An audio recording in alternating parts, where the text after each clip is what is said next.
All right, good afternoon. A-Push 2013, 2014. I'm here with my best of assistants, Theodore, David Dunphy, right? Gonna eat lunch? All right, if I'm making any mistakes, you'll chime in, right? All right, so one of the biggest topics this week, all right, and going forward, one of the most difficult, revolves around something called mercantilism or mercantilism. All right, and it is in fact again one of those things that shape the formation of the British North American colonies, right? Yeah, you've been shy. I thought, who would be best for us to, what lens could we look at to look at mercantilism? And I thought George Washington actually would be a good example. All right, so this is a young George Washington dressed as a redcoat, as he was a British soldier for a large part of his life. Okay, and a part of life that became huge for the transformation of George Washington also. Okay, so I just pulled off Google Maps, Mount Vernon, right? Place that he will call home.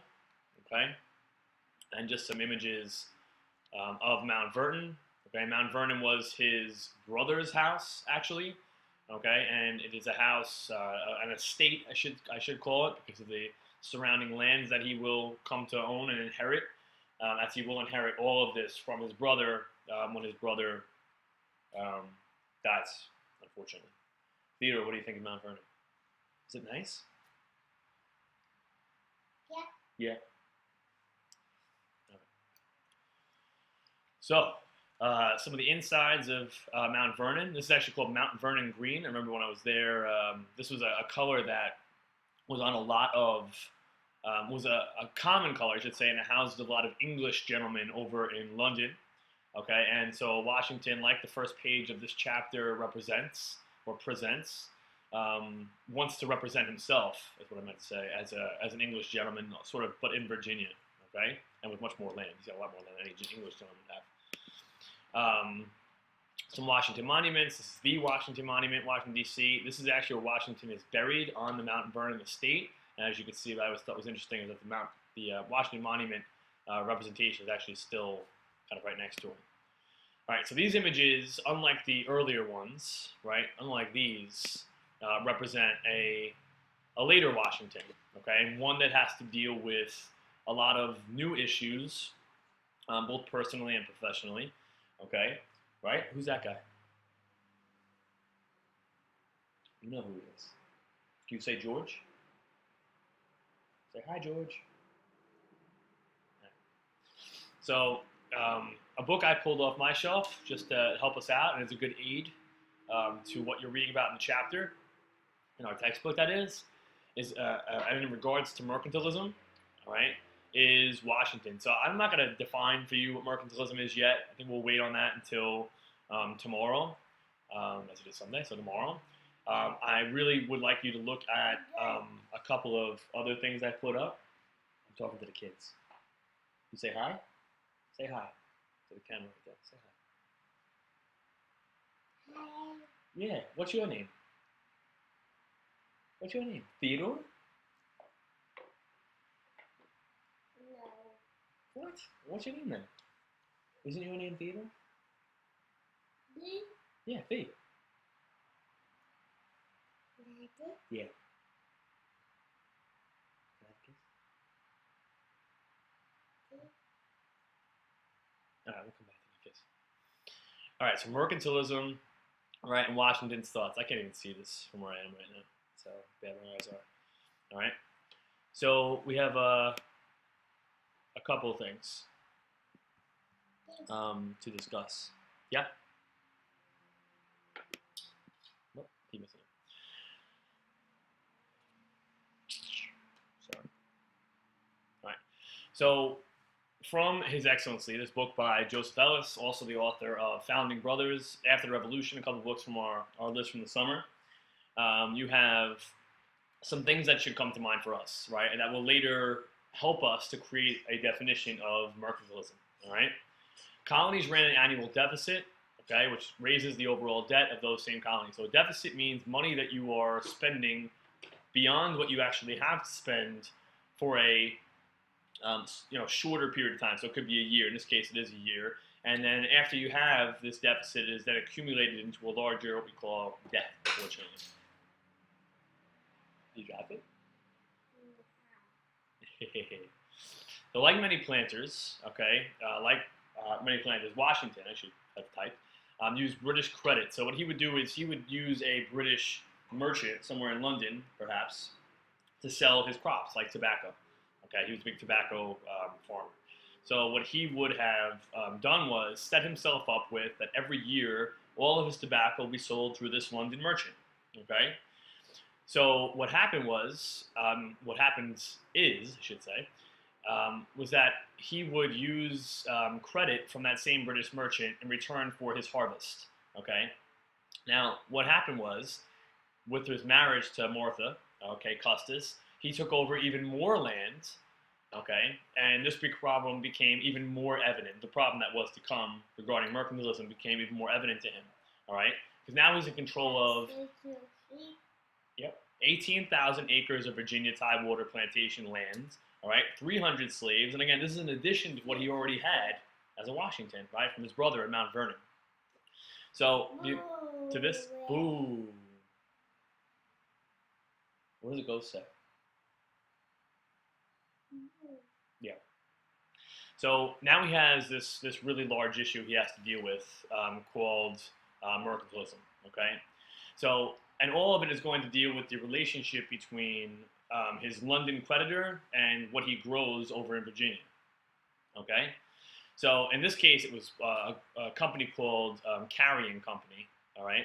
And what he gradually starts to realize, is that because of the obvious flexibility, the obvious changes that will be present in farming, bad weather, things like that are going to happen, his harvests are not always going to pay for what he's taken out on credit.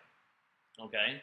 So in some cases, it's really his fault. He's spending a lot more money than he should be spending on clothes and things like that to keep up with the latest trends in England, as the first page of this chapter presents to us. Okay? And he finds himself caught in the same trap as I'm putting here as Jefferson. Okay, Jefferson said it's impossible to recover from this. All right, he keeps buying and buying and buying, but the harvests that they're having don't always catch up with the credit, and interest always goes up. Okay, but you're always going to have the same amount of land, and basically you're going to yield the same amount of crops. Yeah. So at first, Washington communicates to Carey bad harvest, right, bad luck, right, and then suddenly he starts to realize that maybe it's not just a bad harvest or bad luck, and that, in fact, every time something seems to happen in the market, right? Yeah. That's not food. Every time something seems to happen, it seems to hurt his interest without hurting his creditor's interest. So in other words, the price of tobacco is so low, but he's still paying the same shipping costs and commission to this case, Carey.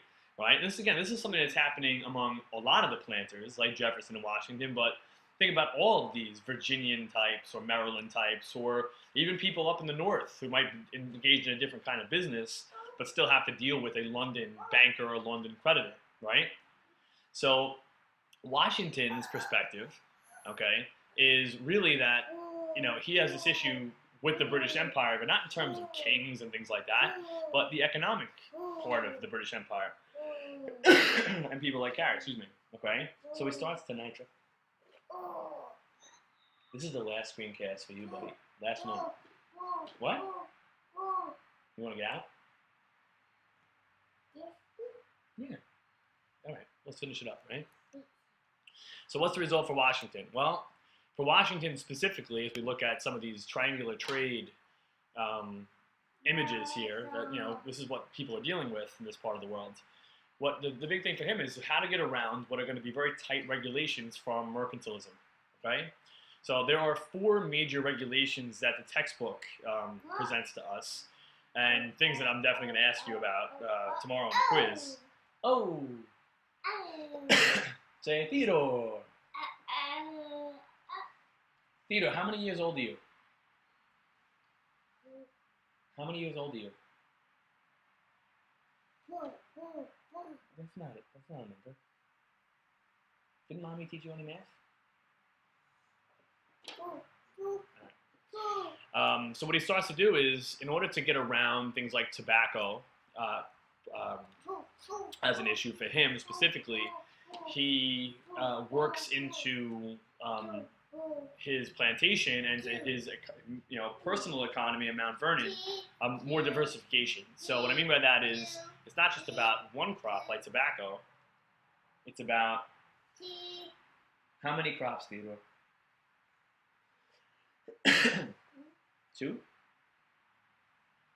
All right, so not just about tobacco, but about tobacco and wheat, okay, that he can sell to places in Virginia and not just attached to this London predator.